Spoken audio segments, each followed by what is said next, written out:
10 random magic cards, day number 56. Let's see what we get. Let's cast that line. Throw our bobber in the water. See what we get, everybody. Big plastic glowworm gets us a Forbidden Orchard here. This is a land. You can tap it for a mana of any color, but when you tap it for mana, target opponent creates a 1/1 colorless spirit creature token. So this is a staple of a bunch of different commander sets. I just feel like you got this in your commander deck, like almost no matter what commander deck you built. Your precon for like a solid 3 years there. It's a cool card, man. I've always liked the idea of it, and I like that you can target, specific opponents and be like, hey, you get a guy and don't attack me for like 2 turns. Okay, cool. I like the politics of a card like Forbidden Orchard. So taps for any color and enters untapped. Let's go ahead and give this a 7.7. High score, right? I think a lot of people really, really don't like this card, but you gotta, it only goes in certain decks. But the decks it goes in, it's phenomenal. It's another command tower, you know what I mean? So, especially if you don't care if your opponent has creatures or not. Man, there's a lot of commander decks like that. But we'll move on to Glimmer Post. Man, good lands today, I guess. This was printed way back in Scars of Mirrodin. And then again, like a couple of months ago in Modern Horizons 3 Commander. This is a land that is also a locus. It taps for a colorless mana, and when it ETBs, you gain a life for each locus on the battlefield. So this is an untapped land that makes a colorless mana, but also ETBs and gives you a life. It's actually kind of nice. I'm going to write this one down. It's been a second since I wrote a card down. Where's my buy list? There it is. So buy Glimmer Post. I actually think this would go nicely in like 2 commander decks, one that I have and one that I'm building. So, probably do something cool with that and keep it coming back in and out of play. And I don't know, it's pretty sweet. So I'm going to give this like a 5, honorary 5. It's not very good, but it's also an untapped land that gives you at least 1 life, if not more. So it could be way worse. There's so many worse magic cards than that. So honorary 5. Moving on to Mountain, all basic lands get a 5. This is some art. This is some art from Fallout. Look at this dude. Look at this Icarus type. Flew too close to the sun, and now he's pinned to this wall. That's... wow. Next is Copy Enchantment, though. Ooh, it's Copy Enchantment. This is 3 mana, 2 and a blue for an enchantment. When it comes into play, you may choose an enchantment in play. If you do, Copy Enchantment comes into play as a copy of that enchantment. Who would have thought, man? It's crazy that this is first printed in Ravnica, City of Guilds. So we have copy artifact from like the first set. Why did it take us so long to get this, dude? This is a fantastic, just phenomenal, all the words I typically use for good card. People used to love the way I said fantastic, and I feel like I never say it anymore. They said, this is fantastic. I get comments about like fantastic, but it is, it truly is, man. This is a wonderful, amazing, even magic card. Why is this one $80? Oh, because it's serialized. Man, there's a freaking retro frame one for 22 cents. Brother, my brother. Jeez Louise. 2 in a row? Buy Copy Enchantment. Man, this card's so good, dude. It can be anything. It can even be a moat. You see what it's a good card. This is, I'm going to give like a 7 to. Totally serious. 100% serious. 7.1 even. It's really good. Moving on. Actually, let's give it a 7.5. Do you disagree? I gave Forbidden Orchard a 7.7. You probably didn't agree with that either. But untapped land that produces anything? Jeez, it's really good. Anyway, my 2 minutes blast is up next. 5 mana, 3 a black and a red for an instant with Cascade. That means when you cast it, exile cards from the top of your library till you exile a non-land card that costs less. You may cast it without paying its mana cost. Put the exile cards on the bottom in a random order. It's just discover, but not with a number. My 2 minutes blast deals 4 damage to target creature. So 5 mana instant speed, blow up a guy, Cascade 5. Okay, let's go. Discover 5. Whatever. That's pretty good. Well, it's non-land card that costs less. Discover 4. when you cast this spell. Actually had some life there for a second in the commander environment, but not anymore. I would assume. I would really, really assume. But it has been in a few commander sets. 2016, Forgotten Realms. Makes sense. But yeah, by 2 minutes blast is a removal spell that gets you ridiculous value. So it's pretty good. It's a pretty good card. I will give this a 4.9, just on the verge of average, right? Next is Cry of Contrition, only ever printed in Guild Pact. I like this card. This is a single black mana for a sorcery. Target player discards a card. But it also has the little known ability Haunt. When this spell card is put into a graveyard after resolving, remove it from the game, haunting target creature. So it's like an aura. Let's put it that way. When the creature Cry of Contrition haunts is put into a graveyard, target player discards a card. So this is 1 mana for 2 discards. Okay. Given that you actually are able to remove a creature. You can also haunt one of your own guys with this, and then when that creature dies, opponent discards a card. So this card's actually really, really cool. If you play it on turn 1, it is at its worst most of the time because you're not going to be able to actually haunt anything. But the moment you can, this is actually pretty incredible mana value. And daring your opponent to remove your guy, basically giving whatever guy it's on ward, discard a card, but also, again, putting on your opponent's guys and then like go for the throating and now you have to discard. It's all good.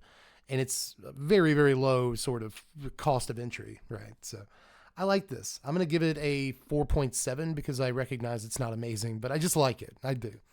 Next is Unnatural Moonrise, a red and a green for a sorcery. It becomes night. Until end of turn, target creature gets +1/+0 and gains trample, and whenever this creature deals combat damage to a player, draw a card. It also has flashback for 2, a green, and a red. So, the draw a card for combat damage is okay. I guess the trample is more than okay. But this is sorcery speed. And it also deals with one of my least favorite mechanics of all time, which is day-night. I cannot stand it, in paper at least. So, I got to ding it a little bit for that. It's also incredibly narrow in terms of, like, its effect on day-night. But it's not narrow in terms of, like, its effect on the game state, right? Trample allows you to draw that card more easily. So the card's not terrible, especially given that it can flash back. But I'm still just going to give it, like, a 4.5 because I cannot stand day-night. I just can't do it. Any reference to it makes me upset. We'll move on to Living Artifact. Oh, no. Oh, Living Artifact. This was a pretty bad rare to get in your revised pack. A single green mana for Enchant Artifact. Put a counter on target artifact for each life you lose. During your upkeep, you may trade 1 counter for 1 life, but you can only trade in 1 counter during each of your upkeeps. So what does that mean in current Magic terms? Whenever you're dealt damage, put that many vitality counters on artifact, on Living Artifact. At the beginning of your upkeep, you may remove a vitality counter from Living Artifact. If you do, gain 1 life. So you don't get to remove as many counters as you want and gain some life. That would kind of be busted, right? You just gain back all the life you lost last turn every turn. So that would be a little much, right? But 1 life a turn. You gain a single life a turn. And you have to have an artifact to staple this to as well. So just not good. Despite the cool Anson Maddox artwork here. Just pretty terrible. But I guess if you need a life gain trigger every turn in Dina, which I do, maybe this is worthwhile. Is this worthwhile? Can I play this in Dina? It's like you're almost guaranteed to gain a life every single turn and get those life gain triggers. So I don't know, man. I'm talking myself into it, but I really shouldn't. This is one of the worst cards printed in the earlier sets. So I'm just going to give it the 3 that it deserves and kind of, no, it doesn't even, let's give it a 2 and move on. Next is Dragon Roost here. This is 6 mana for, well, let's go to the Onslaught one. Let's go to that one. How cool does that look, guys? Much cooler. 6 mana, 4 and 2 red for an enchantment. You can pay 7 mana, 5 and 2 red to put a 5/5 red dragon creature token with flying into play. Awesome. Awesome. That's really, really cool, actually. 7 mana is so much. It's going to take most of your turn, if not your entire turn. But that's what infinite mana is for. That's what the ability to make 20 mana in a turn is for. Just make 2 guys and still have 6 mana left over. We can do that. It's Commander, man. You can do it. I promise. So even if you just draw dead, though, the ability to make a dragon is pretty hot. So I love this. I don't know that I've ever seen this card in my life, which is crazy because I played for Onslaught. I played for 10th for that matter. So probably don't remember it because nobody played with it. But in the context of Commander 7 years ago, it's probably phenomenal. Context of Commander nowadays, I'm not convinced, but you can't stop me. We've been over this before. You cannot stop me from liking Magic cards. And I really like this. So honorary 5. You can make a 5/5 every turn. What are you going to do about that? They're going to kill the 5/5. Let's make another one. I'm still an old school Magic player at heart in a lot of ways. Vampire Revenant, only ever printed in Rivals of Ixalan, is 4 mana. 3 and a black for a 3/1 Vampire Spirit with flying. That's the whole card. It kind of reminds me a little bit of those scary stories to tell in the dark. the art from those books, but only a tiny amount. Not all the way, because if it reminded me all the way of that, I would be actually terrified right now. So I'm going to give this a 1.7. So we'll give that 4 mana, 3/1 flyer. Get out of here. Next is Mirr Retriever. Mirr Retriever is 2 mana for a 1/1 artifact creature that is also a Mirr. And when Mirr Retriever dies, return another target artifact card from your graveyard to your hand. So lots and lots and lots of infinite combos with this thing right here. You know, some of them involve like Blasting Station and whatever, but some of them don't. Some of them involve Grinding Station. But all jokes aside, there are way more just infinite combos with this, sometimes requiring 2 of them. I guess that's what tokens are for, but still, Mirr Retriever has done a handful of cool things over the course of its lifespan. You see that it's still like $1 to buy this card, even though it's been printed a million times. And that's because it is a key piece in stuff you would like to do in Commander. So I'm going to give this a 6. That's way too high. I'm going to give this a 5.9. There, that'll fix it. Moving on to Salala. Explorer Returned. Sexplorer? I did not mean to do that. Salala Explorer Return. This is 3 mana, 1 a green and a white for a card originally printed in Conspiracy. This is a 2/4 legendary elf scout with Parlay. Tap it. Each player reveals the top card of his or her library. For each non-land card revealed this way, add a green mana to your pool and gain 1 life. Then each player draws a card. This has been printed a lot. Sort of. It's been printed like 6 times. And the original version is $1.35. Every other version is like 10 cents. It's pretty easy to get your hands on. It's been printed in 4 different Commander products. So I assume that there's a lot of stuff people do with this. It's obviously cool. You know, you can gain a lot of mana by tapping this card. I'll say that. Or you can gain none, or you can gain 1 and gain a life. And then each player draws. And you still get, I guess you draw a card. I don't know. It's not that bad. I've seen this card before. I just always have to remind myself what this freaking does. So it's not bad, though. I will give Salala a 6. I will give it the 6 I refuse to give the other card.